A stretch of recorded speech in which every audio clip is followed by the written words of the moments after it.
근데 그 당시에 또 디자이너분도 이렇게 말씀을 해주셨어요. 작가는 책으로 말하는 거고 디자이너는 디자인으로 말하는 거고 인쇄소는 인쇄로 말하는 겁니다. 다시 찍죠. 히어 토핑 멤버 여러분, 국군 장병 여러분 안녕하십니까? 경영 철학자 서진영입니다. 훌륭한 퍼스널 브랜드의 정의였다고 생각을 하고 본인이 직접 실천하고 계시니까 더 힘이 있다고 생각을 하는데요. 자, 퍼스널 브랜드를 구축 준비, 네. 구축, 지속하는 단계 이렇게 세 가지로 구별을 하셨어요. 근데 보통 우리가 보면은 퍼스널 브랜드는 그냥 만드는 거야. 내가 이렇게 창조하는 거야 라고 하는데 아주 구체적으로 이렇게 세 단계를 나누셨어. 단계를 나눈 이유가 있으신가요? 너무 중요해요. 근데 너무 안타까운 건 뭐냐면 짧은 시간에 이게 교육을 받아서 나의 장점은 이거야. 나는 뭐에 전문가야 하고 나타나는 분들이 많이 있거든요. 근데 그런 경우에 이게 얼마나 지속 가능할까?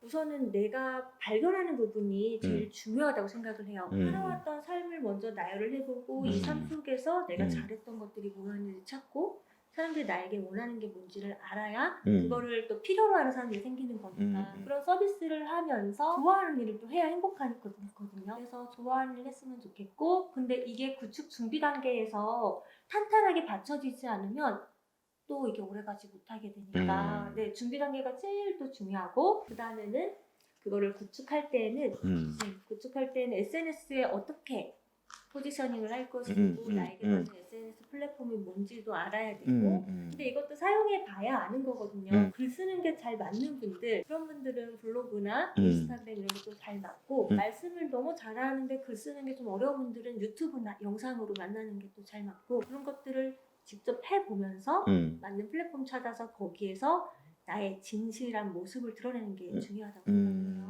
근데 이게 또 여기까지 왔는데 지속을 해야 되는데 사라지면 안 되는 거잖아요.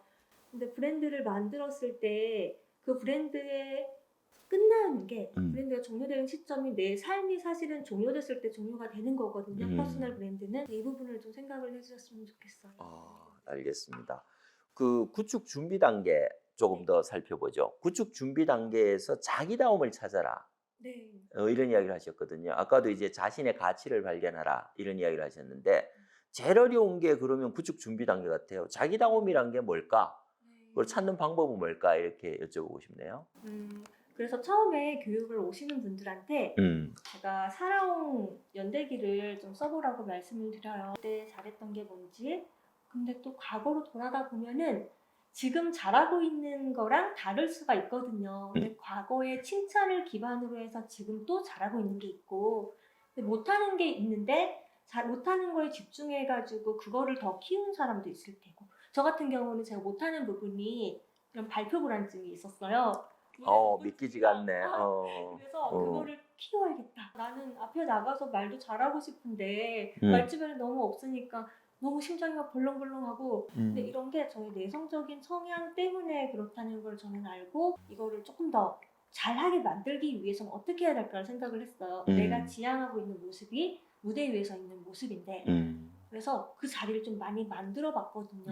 모임의 리더가 되거나 행사를 기획하거나 그런 걸 하면서 계속 부딪히면서 못했던 것들도 잘하게끔 만들었더니 잘할 수 있게 되더라고요. 근데 그런 단계에서 발견할 수 있는 것 같아요. 자기다움이. 근데 남들이 또 잘한다라고 보는 게 내가 잘하는 거랑 또 다를 수가 있어서 또 하는 것 중에 하나가 뭐가 있냐면 지금 보고 계신 분들도 지인분들 중에 친한 분들한테 카톡으로 나의 장점이 뭐야? 3가지만 알려줘 하고 물어보시고 그걸 한번 봤으면 좋겠어요. 그러면 내가 잘한다고 생각했던 게 아니고 남들이 잘한다고 봤던 게 더 좋은 게 많이 있을 수 있거든요. 못 보는 경우가 너무 많기 때문에 본인이 스스로를 못 보는 경우가 있어서 그래서 그런 걸 얘기해 줄 수 있는 사람들을 많이 만들어 놓는 것도 중요한 것 같아요. 그러면 내가 관가했던 나의 장점들을 찾을 수 있는 방법이 되기 때문에 그걸 또 발전시켜 나갈 수 책에 보니까 본인의 스토리를 만들어라 라는 이야기를 또 하지. 독보적인 나만의 스토리. 그 자신의 스토리도 또 이야기를 해주셨거든. 아주 감동이었어요. 전혀 그렇게 보이시지 않은데 어려서 이제 생활보호 대상자였고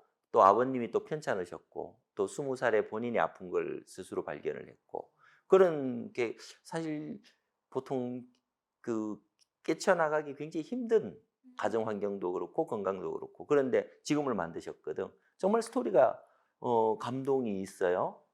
그러면은 나의 독보적인 스토리는 자, 그 고난을 이겨냈다. 그다음 이렇게 한번 가볼까요? 네. 고난을 이겨냈는데 이 고난을 이겨내기 전까지는 그 고난 속에 있잖아요. 그렇죠. 그런데 이걸 만약에 내가 이겨내면은 음, 이런 적이 있었어요. 제가 처음에 바이탈 커뮤니케이터라는 브랜드를 만들고 기자님께서 요청을 주셔서 얘기를 했는데 어렸을 때 생활보호 대상자를 공개해도 될까요? 라는 어허. 질문을 제가 드렸어요. 어. 왜냐하면 저한테는 그게 부끄러운 과거였던 거였거든요. 음, 근데 그 기자님이 그 진양 씨의 과거에 아팠던 것들이 그 지금 현재의 아픔을 갖고 있는 분들에게는 희망이 되고 그렇지. 용기가 되고 음. 도전이 될 수 있어요. 음, 라는 말씀을 해주셔서 세상에 공개해야겠다.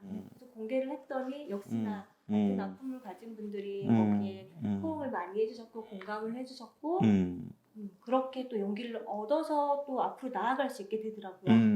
내가 과거에 했던 게 하나도 버려질 게 없다라는 것도 알았고 만약에 또 생각도 해봤어요.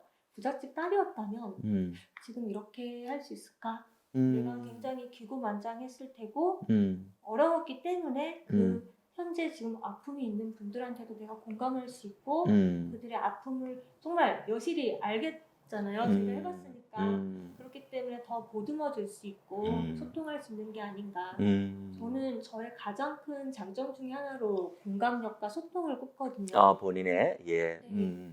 근데 이게 지금 시대에 훨씬 더 중요한 음. 장점이라는 것도 알게 돼서 그렇죠. 근데 과거에 그런 경험을 하지 않았더라고요. 그랬더라면 내가 그런 것들을 잘 할 수 있었을까? 필요했던 경험이었고 그 덕분에 지금이 있는 것 같아요. 네. 책에서 제가 굉장히 여기 관련해서 그 감동적으로 읽었던 부분을 조금만 읽어드릴게요. 본인의 스토리, 예, 왜 나는 나눔 활동을 하고 있는가? 과거 생활보호 대상자로 어려운 삶을 살았고 주변의 도움을 받았었다. 그 도움을 사회에 되갚기 위해 나눔을 행하게 됐다. 예. 두 번째, 나는 왜 엔잡러의 대표주자가 되었는가? 엔잡러 여러 직업을 가지는 대표주자가 되었는가? 비행기 추락 사고로 세상을 떠난 여성분의 이야기를 전해 듣고 그 사고를 나에게 전복했다. 죽기 전에 하고 싶은 것을 모두 경험하고 싶었고 내가 정말 하고 싶은 것이 무엇인지 나의 내면에 집중했다. 내일 죽을지도 모른다는 생각으로 하고 싶은 것을 모두 거침없이 실행했다. 이렇게 본인의 스토리가 나온 거죠. 그러니까 자신의 경험이 자신의 퍼스널 브랜드로 승화돼 나온 거죠. 아주 훌륭하셨는데 근데 이렇게 보면은 한 번도 실패를 안 하셨을 것 같아요. 실패 너무 많이 했죠. 네. 근데 이제 저는 실패를 안 하고 이렇게 쭉 왔으니까 지금 나이에 많은 것을 이렇게 이루었다고 생각했는데 이런 이야기를 적으셨더라고. 실패를 성공적인 실패로 만들어라. 라고 이제 네. 본인이 직접 적으셨는데 어떤 실패를 하셨고 어떻게 그걸 성공하셨는지. 이게 이제 네 번째 책이고 출판사에서는 두 번째로 출간을 한 건데 네, 출판사 대표를 하고 있습니다. 아, 출판사도 가지고 네네. 계세요? 예. 첫 번째로 냈던 책이 제 책 감성 글쓰기라는 책이었어요. 근데 인쇄가 끝나고 책이 완성돼서 나왔는데 작은 실수가 보이는 거예요. 예를 들어서 여기 테두리가 꽉 차야 되는데 여백을 못 줘서 왜냐면 저도 모르잖아요.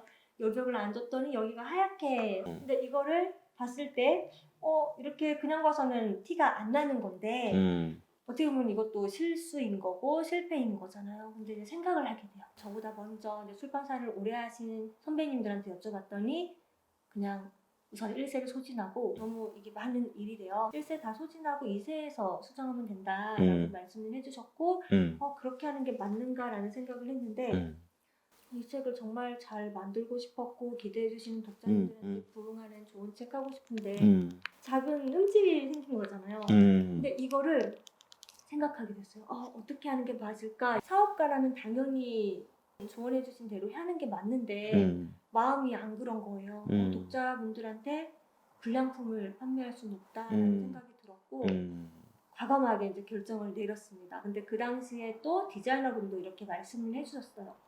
작가님, 작가는 책으로 말하는 거고 디자이너는 디자인으로 말하는 거고 인쇄소는 인쇄로 말하는 겁니다. 다시 찍죠. 또 말씀을 해주셔가지고 다시 찍었거든요. 각자 이제 부담을 해서 그거를 제가 SNS에 솔직하게 다 썼어요. 다 제 잘못이고 그런데 저희는 이렇게 하기로 했습니다. 디자이너분이 이렇게 말씀하셨는데 감명받았고 맞는 말이고 제가 작가로서 여러분에게 실망을 주는 책, 저를 속이는 책을 드리고 싶진 않았습니다 라고 솔직하게 썼고 그거를 어떻게 대처했는가까지 글로 표현을 했거든요. 그랬더니 많은 분들이 제가 인정하는 모습, 수용하는 모습, 솔직하게 고백하고 어떻게 대처했는 것까지를 글로 표현하고 보셔서 저를 더 신뢰했다라는 말씀을 좀 많이 해주셨어요. 피드백이. 그래서 이게 어떻게 보면 실패이고 저한테는 실수이자 그렇지만 이거를 성공적으로 바꾼 거죠. 오히려 이걸 인정하고 대처를 이렇게 했습니다 하고 솔직하게 표현했더니 많은 분들이 저라는 브랜드를 더 신뢰하게 되는 계기가 되는 거죠. 실패를 솔직하게 인정하고 그거를 아주 공감하면서 커뮤니케이션을 했더니 성공으로 다시 더 큰 성공으로 돌아오더라. 예, 그게 성공적인 실패로 만들어라 라는 아주 좋은 사례였다고 생각합니다.